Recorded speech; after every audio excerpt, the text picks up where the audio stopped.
సిద్దిపేట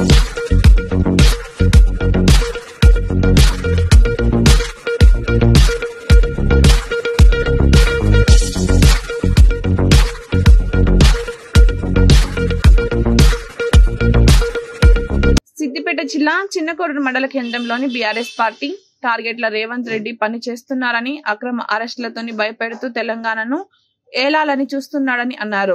అధ్యక్షుని BRS party మండల అధ్యక్షులు కామన శ్రీనివాస్ మాట్లాడారు.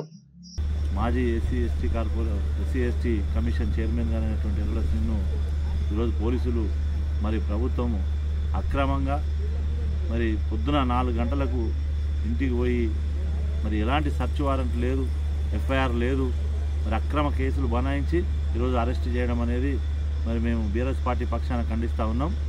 మరి ప్రభుత్వము ప్రశ్నిస్తే దాడులు చేస్తూ ఉంది, ప్రశ్నిస్తే కేసులు పెడతా ఉంది ఉద్యమకారుల పైన. మరి అట్లే మొన్న గతంలో మరి కేటీఆర్ పైన, అదేవిధంగా హరీష్ రావు గారి పైన, కౌశిక్ రెడ్డి పైన ఏ విధంగానైనా వీళ్ళను మరి అణిచివేయాలని చెప్పి ప్రశ్నించే గొంతులను, ప్రజల పక్షాన పోరాడేటువంటి నాయకులను మరి లేనిపోని అబద్ధపు కేసులు పెట్టి అన్యాయంగా అక్రమంగా అరెస్ట్ చేస్తూ ఉంది.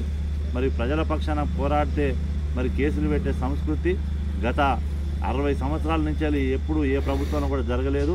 ఇప్పుడున్నటువంటి కాంగ్రెస్ ప్రభుత్వ హయాంలోనే జరుగుతున్నటువంటి విషయాన్ని ప్రజలందరూ కూడా గమనిస్తున్నారని చెప్పి సందర్భంగా తెలియజేస్తూ ఉన్నాం. మరి ముఖ్యంగా చెప్తా ఉన్నాం, ఈరోజు ఎర్రోల శ్రీనివాస్ అంటే మరి ఒక తెలంగాణ ఉద్యమకారుడు. ఆయన ఎంతోమంది విద్యార్థులను కూడగట్టి మరి వివిధ సంఘాలను అన్నింటినీ ముందర పెట్టి ఆ రోజు తెలంగాణ ఉద్యమంలో కీలక పాత్ర పోషించకపోతే ఈరోజు తెలంగాణ రాష్ట్రం వచ్చేదే కాదు.